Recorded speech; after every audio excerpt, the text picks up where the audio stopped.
Alhamdulillah nahmaduhu wa nasta'inuhu wa nastaghfiruh wa na'udzu billahi minasy syururi anfusina min sayyiati a'malina man yahdihillahu fala mudhillalah wa man yudlil fala hadiyalah.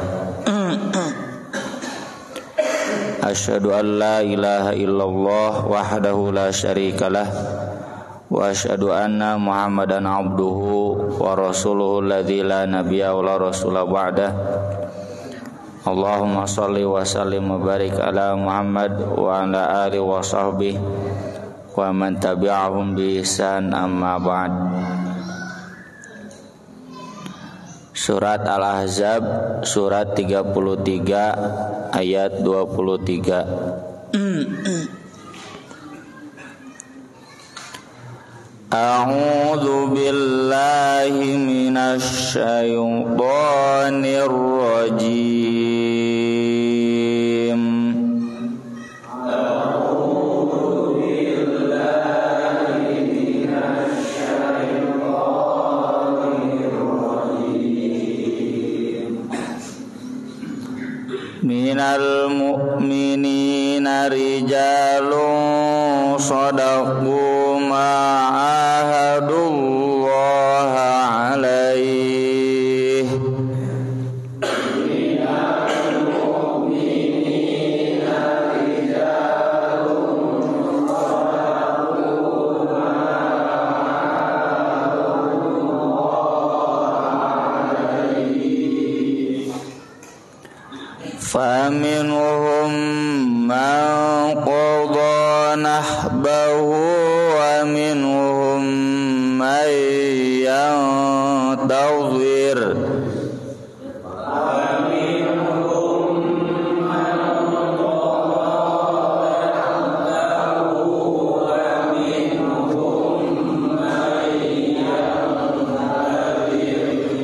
Wa ma baddalu tabdila.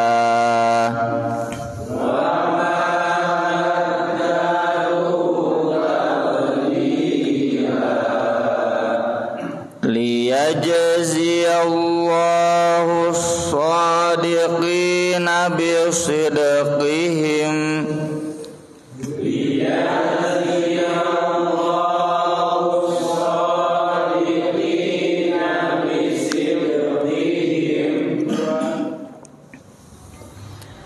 Wa yu'adzibal munafiqina in syaa'a aw yatuba 'alaihim.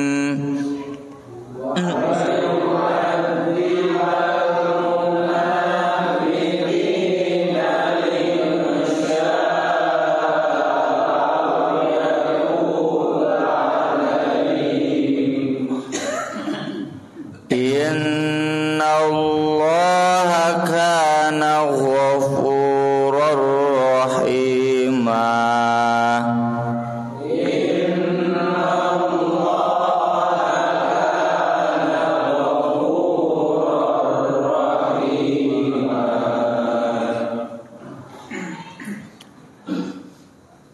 Wa raddallahu alladhina kafaru bighayzihim lam yanalu khayra.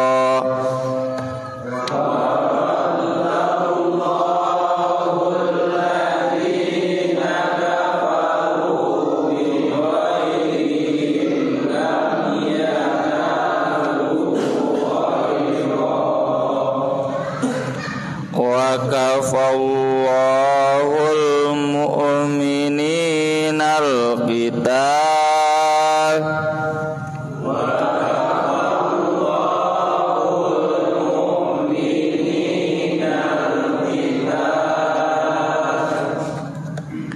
Wa kana Allahu qawiyyan aziza.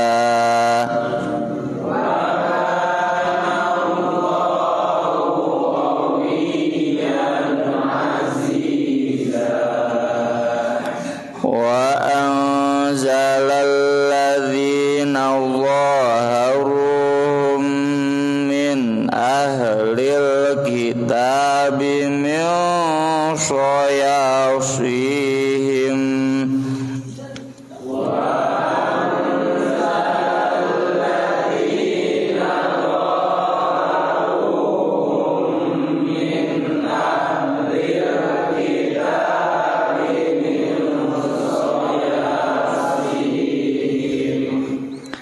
wa qadhafa fi qulubihimur rabb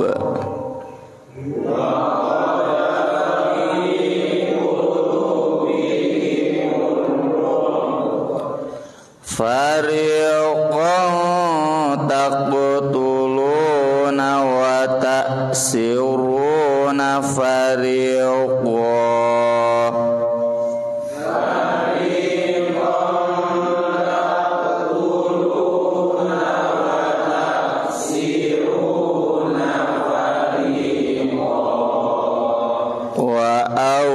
awrathakum ardhahum wa diyarahum wa amwalahum wa ardhan lam taqta'uha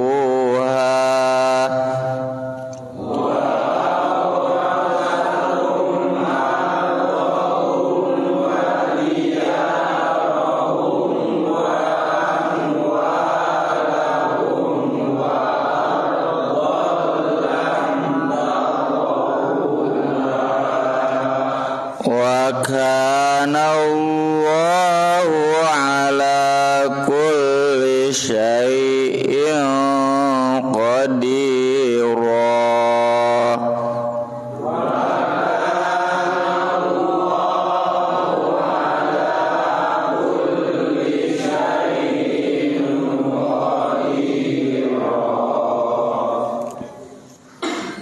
Mangawiyani ayat 23 hiji 23 minal mu'minina rijalun sadaqu ma'ahadullaha alaih faminhum man qadha nahbahu wa minhum man tawfir wa ma baddalu tabdila liyajzi Allahu as-sadiqina bisidqihim wa yu'adzibal munafiqina syaa aw yatuba alaihim innallaha kana ghafurar rahima wa raddallahu alladhina kafaru بغيظهم لم ينالوا خيرا وكفى الله المؤمنين القتال وكان الله قويا عزيزا وأنزل الذين ظاهروهم من أهل الكتاب من صياصيهم وقذف في قلوبهم الرعب fariqan taqtuluna wa ta'siruna fariqan wa awrathakum ardahum wa diyarahum wa amwalahum wa ardal lam tawdu'uha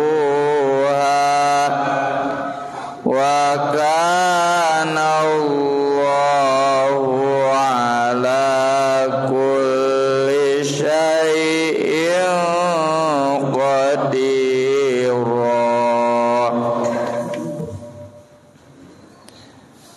Minal mu'minin, dari kaum mukminin, rijalun, ada beberapa orang, sodaku, yang mereka jujur, benar berkomitmen, ma'ahadu, apa yang mereka janjikan, Allah, kepada Allah, alaihi, atas janji itu. Faminhum, diantara mereka, man, ada yang qada nahbahu, sudah memenuhi janjinya. Wa minhum, dan diantara mereka, man, ada orang yang yantauziru, masih menunggu. Wa ma baddalu, tapi mereka tidak mengubah tabdila, sebenar-benarnya mengubah, benar-benar tidak mengubah.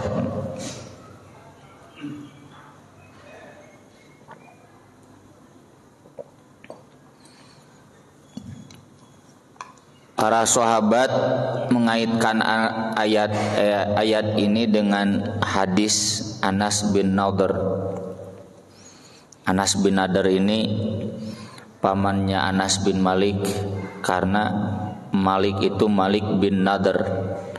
Bedanya kalau Malik bin Nadr bapaknya Anas mati dalam keadaan kafir dan tidak mau masuk Islam. Kalau Anas bin Nadr mau masuk Islam. Nanti ada satu lagi adiknya Ar-Rubai bintin Nadr. Itu dalam dunia hadis mereka dikenal karena meriwayatkan hadis.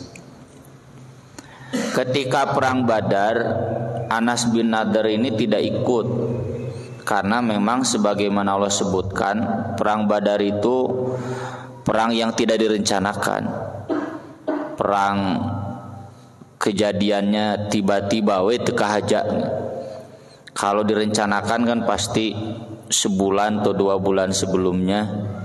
Jadi sahabat yang mau berangkat niaga memprediksi pulang kapan biar bisa ikut perang. Ini yang sedang berniaga di Syam, di Yaman, gak tahu ada perang Badar. Tahu-tahu pulangnya dapat dongeng cerita kolosal bagaimana pasukan kaum muslimin mengalami perang pertama dengan jumlah yang sedikit, tidak terlatih, tapi mampu mengalahkan pasukan yang lebih banyak 3 kali lipat, dan mereka terlatih. Ibarat nama Persib jeung Manchester City itu. Bari Persib nangan tiluan ngan opatan, Manchester City 11 kan pasti moal menang, yang PSM keok.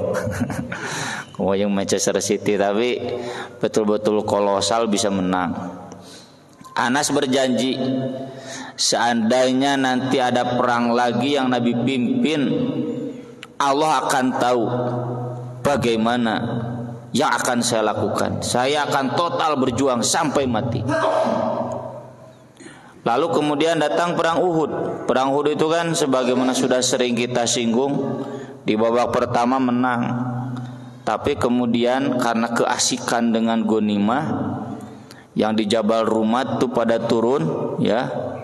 No pernah umur mah apal Jabal Rumat teh, nya bukit para pemanah tarurun, diserang balik oleh Khalid bin Walid dari belakang. Sehingga pasukan kaum muslimin itu kocar-kacir.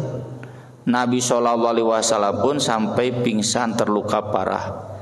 Ai pamimpinna geus pingsan mah tuh enggak ada lagi yang mengkoordinir. Enggak dina perang peleheun. Maka semua mundur. Tapi Anas bin Nadr, ya. Bukan Anas bin Nadr saja, cuma di hadis ini sebutnya Anas bin Nadr. Di riwayat lain ada disebut Abu Dujana, ya. Lain anu dina YouTube manaon Abu naon. Ya, Abu Dujana mah soleh ya, mati syahid. Itu dia terus maju, bahkan ke sahabat yang mundur, kamu mau kemana? Itu ada surga, wanginya sudah tercium di depan. Maju terus, yang lain mundur, ini maju terus sampai mati. Sahabat yang bertemu berpapasan dengan Anas bin Nadr menangis. Kenapa? Karena mereka merasa kecut. Saya nggak mampu seperti Anas bin Nadr. Terlebih memang ketentuan syariatnya juga kan 2:1. Kalau 1:3 itu boleh kabur. Dan saat itu posisinya seperti itu, sudah 1:3 kan. Kaum muslimin 1000, itu 3000. Merangsek, memukul mundur, ya kaum muslimin berhak untuk lari. Terlebih nabinya sudah meninggal. Ya isunya saat itu sudah meninggal. Jadi kaum muslimin berlarian ke belakang. Tapi Anas bin Nadr terus maju. Sampai beres perang Uhud, jenazahnya tidak ada yang mengenali kecuali adiknya Ar-Rubaiyah bintin Nadr. Itu pun dari ujung jarinya. Pandiema meureun tidak terluka ya. Di tubuhnya ada 80 lebih tusukan pedang, sayatan pedang, tusukan tombak dan tembakan panah lukanya. Enggak ada yang mengenalnya satupun kecuali itu adiknya Ar-Rubaiyah bintin Nadr dari ujung jarinya. Kata para sahabat, kami memahami ayat ini diturunkan untuk Anas bin Nadr dan yang serupa. Di antara yang serupa itu adalah Tolhah, ya. Tolhah ini bapak tirinya Anas bin Malik. Yang total kalau perang itu dia suaranya paling keras, uangnya banyak, hartanya digunakan buat kendaraan, buat berbekalan. Dia pun berani maju ke depan. Lalu kan ini perangnya perang Khandaq tahun kelima. Kalau tadi perang Uhud, ya justru ayat ini diturunkan untuk mengingatkan kaum mukminin kepada Anas bin Nadr dan yang semisalnya. Ini yang layak dijadikan teladan, berjanji mau jihad sampai mati dan tidak mundur, malah maju terus. Itu yang faminhum man qada nahbahu. Nah, sedangkan kaum muslimin yang saat itu masih hidup, itu wa minhum may yantadhir, yang masih menunggu giliran mati syahid. Wa ma baddalu tabdila, dan mereka tidak akan mengubahnya sedikit pun. Mereka tidak akan pernah mundur, maju terus, pantang mundur. Dan dengan ayat ini kaum muslimin terbangkitkan semangatnya. Meski di ayat sebelumnya kan sudah disebutkan, wa idzaghatil absar wa balaghatil qulubul hanajir, ya, mata sudah stres, ini nyawa sudah ada di tenggorokan, sesak napas karena dikepung oleh pasukan musuh. Tapi dengan turutnya ayat ini, wah, bismillah, mati pun mati syahid, nggak ada yang perlu ditakutkan. Anas bin Nadr contohnya. Jadi penyemangat ayat ini. Dan oleh para ulama ini dimasukkan dalam kategori mujahadah. Mujahadah itu bagaimana kita mendisiplinkan jiwa kita, bahwa seorang muslim itu, mukmin itu dianjurkan mengikatkan diri dengan janji. Itulah baiat. Yang di zaman Nabi sering membaiat para sahabat. Bahkan ibu-ibu pun ada khusus baiatnya di surat Al-Mumtahanah. Idza ja'akal mu'minatu yubayyi'naka. Apa sih makna baiat itu? Da teu kudu atuh sabenerna mah. Mau baiat tidak baiat, da tetap wajib. Contoh isi bai'atun nisa, alla yusyrikna billahi syai'a wala yasriqna wala yaznina wala ya'tina bibuhtani yaftarinahu baina aidihinna warjulihinna wala ya'sinaka fi ma'ruf. Itu isi baiat ibu-ibu. Tidak akan musyrik, tidak akan mencuri, tidak akan zina, tidak akan menyebarkan gosip, fitnah, tuhmah, tidak akan maksiat. Memang lamun teu baiat ieu nu lima ieu jadi halal. Kan tetep haram. Baiat teu baiat musyrik mah haram. Baiat teu baiat maok mah haram. Sugan kulantan ada abdi mah teu baiat, berarti halal maling anger we, haram. Baiat itu mujahadah untuk diri kita, pengikat buat jiwa kita agar meningkatkan komitmen. Dan ini lumrah di semua. ASN aya sumpah. Ya, pejabat semuanya disumpah. Memang lamun teu disumpah ASN teh bebas gawena, anger we disumpah teh disumpah oge. Tapi dengan sumpah itu komo ASN aya Quran tadi luhur, maksudnya meureun disingsieunan meureun gitu. Najan nya tradisi gitu di Islam teh. Ngan meuli urang mah usrudone heula disingsieur tah sia Quran, Gusti Allah ya di luhur. Tujuannya untuk meningkatkan komitmen. Ya. Termasuk baiat di kita ya, di jamiah, di masjid mun aya baiat, komitmen. Ini upaya pendidikan buat hati kita. Cendak abdi mah teu acan siap di baiat, anger, siap teu siap ge wajib isi baiat mah. Ngan justru ku di baiat jadi orang aya komitmen. Melatih diri kita untuk mengingat komitmen itu. Eta matak dijadikan ayat di Al-Qur'an. Penting seseorang mengikatkan diri dengan baiat agar meningkatkan komitmen, keseriusan. Najan tadi Pak datu di baiat oge anger we wajib. Sugan Bapak nu can di baiat, salat bebas, zakat bebas, kanu syariat Islam bebas, anger we wajib. Cuma baiat itu bagian dari pendidikan, ngarah orang leuwih soleh gitu. Liyajziyallahu shadiqin, agar Allah membalas kepada orang-orang yang jujur, yang komitmen, bisidqihim, akibat komitmen mereka yang jujur, menepati janji. Wa yu'adzibal munafiqin, dan menyiksa orang-orang munafik, insya'a, jika dia mau, jika dia berkehendak, au yatuba alaihim, atau menerima tobat mereka. Urusan siksa jeung tobat mah kan wewenang Allah ya, kita enggak punya hak, Nabi pun enggak punya hak. Laisa laka minal amri syai'un aw yatuba alaihim aw yu'adzibahum fa innahum dzalimun. Memang orang munafik ada yang ditobat, ya kalau mereka tobat di dunia pasti diterima tobatnya. Tapi kalau sampai mati mereka tidak bertobat, kembali ke dalil umum. Fiddarkil asfali minan nar walang tajidalahum nasiro. Di neraka lagi panghandapna da jentel kene nu kafir mah teu susulumputan. Anu munafik mah susulumputan. Innallaha kana ghafurur rahim. Sesungguhnya Allah Maha Pengampun lagi Maha Penyayang. Waradallah, dan Allah akan memukul balik atau akan mengembalikan alladzina kafaru, orang-orang yang kafir, bi ghaizihim, dengan amarah mereka. Nah ini yang membedakan orang Islam yang orang kafir. Orang kafir itu selamanya hidup dengan amarah. Moal aya pernah bagjana.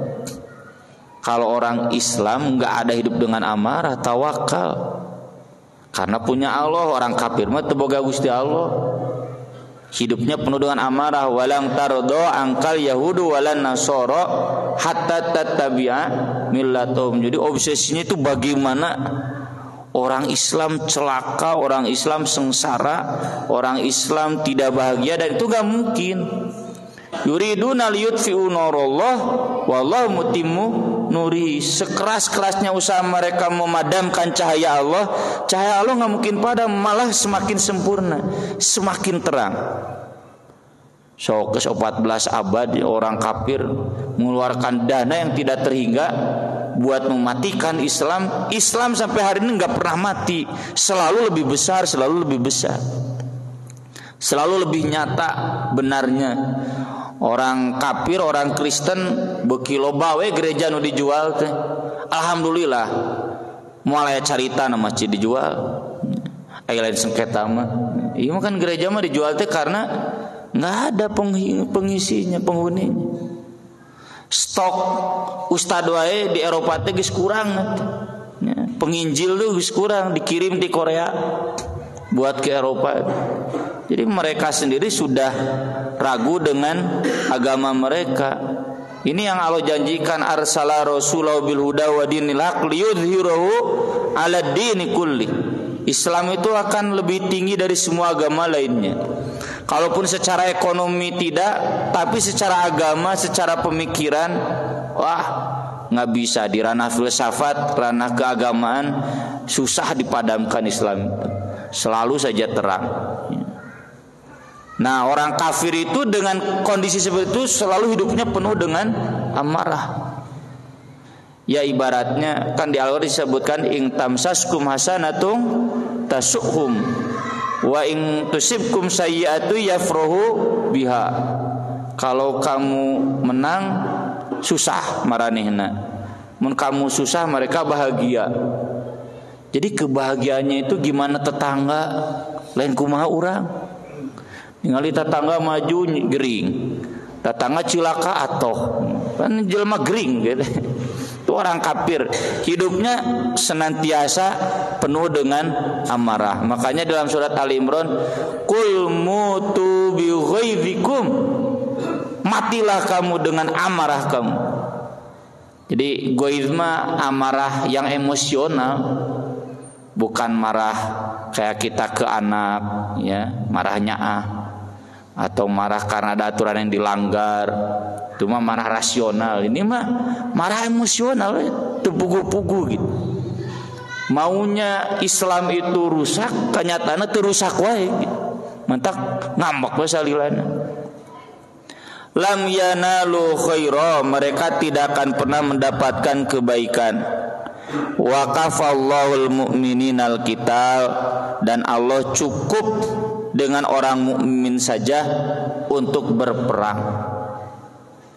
Jadi ini penegasan dari Allah, jumlah kaum mukminin itu cukup untuk dipakai berperang dimanapun, dan itu terbukti.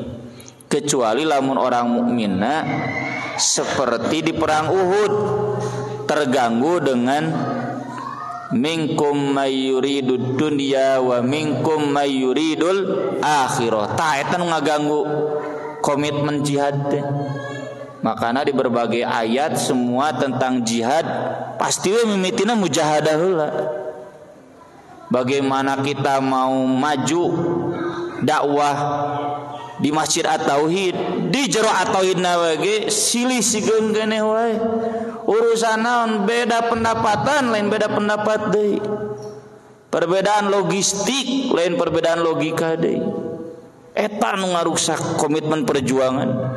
Kalau kaum mukminnya sodaku ma'ahadullah alaih, di mana wae ge moal elehnya mun eleh lah anggeure kena meunang. Cukup.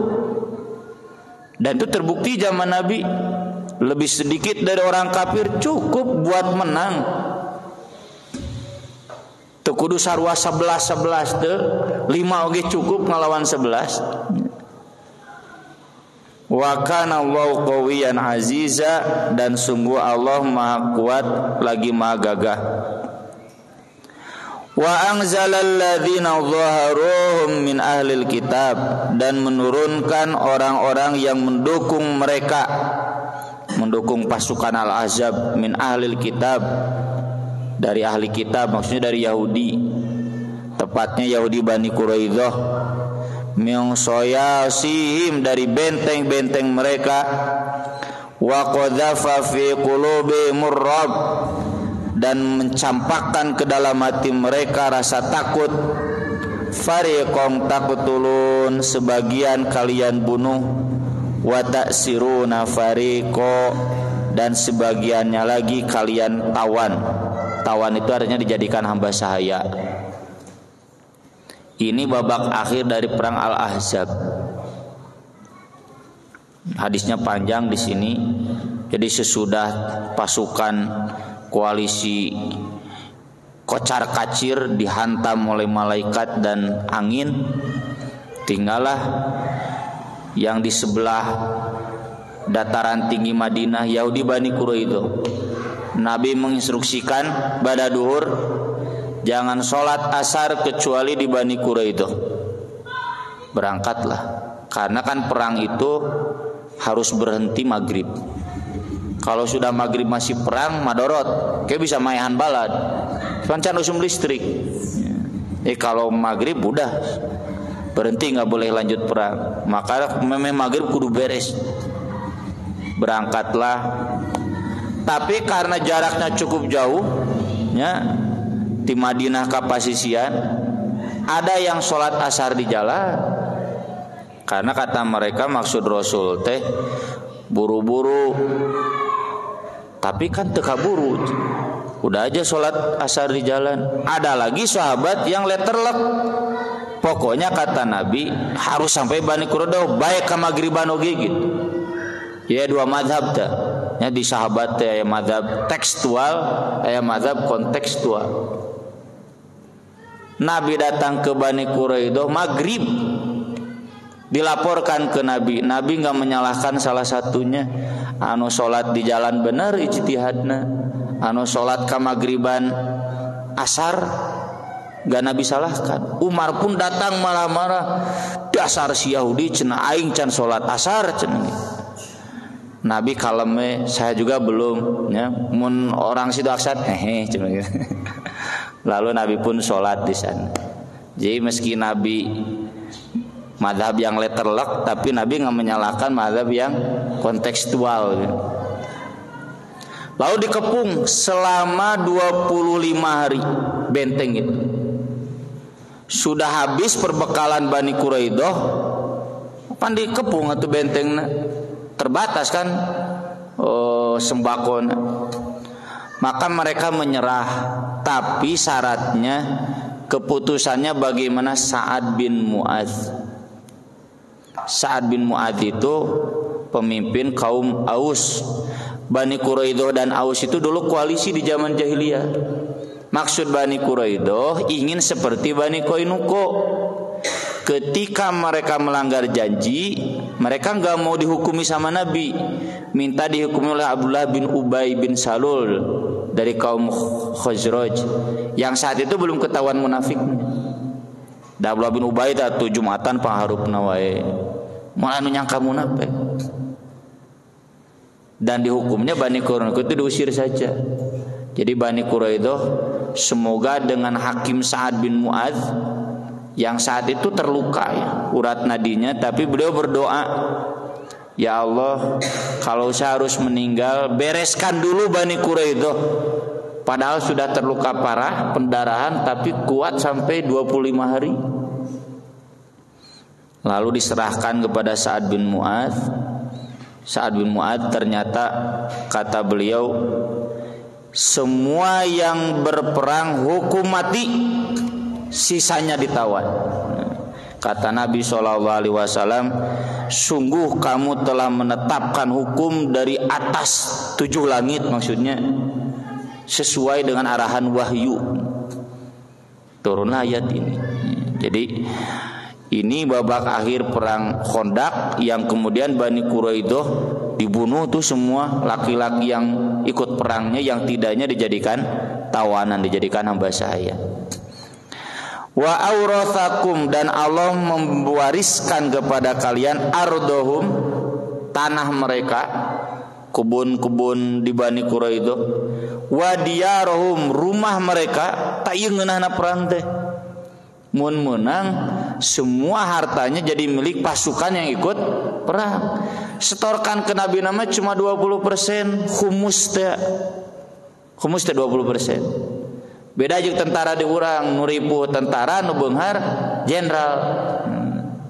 Setorkeun kabeh ka jenderal jeung tentara mah saeutik we gitu. Kalau zaman Nabi setorkan ke Nabi 20%, 80%-nya buat tentara matak balaleunghar tereh mujahidin. Wa amwalahum, dan harta mereka, emas, kuda, perkakas apapun tuh jadi milik umat Islam. Bahkan wa ardol lam tatauha, Allah menjanjikan lahan lain yang belum pernah diinjak pun akan dimiliki oleh kaum mukminin, dan itu terbukti benar ya. Nanti tiba di Quraidah ke Khaybar ya, terus menyebar ke Syam, ke Mesir, ke Irak, Yaman, ya hampir setengahnya ya benua Asia itu dikuasai oleh umat Islam. Bahkan dakwahnya menyebar ke seluruh pelosok dunia. Wa kana Allahu ala kulli syai'in qadira, dan Allah Maha berkuasa atas segala sesuatu. Ini yang sering dijadikan dalil oleh para ulama. Kalau ada seseorang jihad punya niat dunia, halal. Jihad teh hayang menang imah pamajikan anyar, ya, pamajikan anyar kan tidak hamba saya. Ya. Hayang menang harta kebon, halal itu.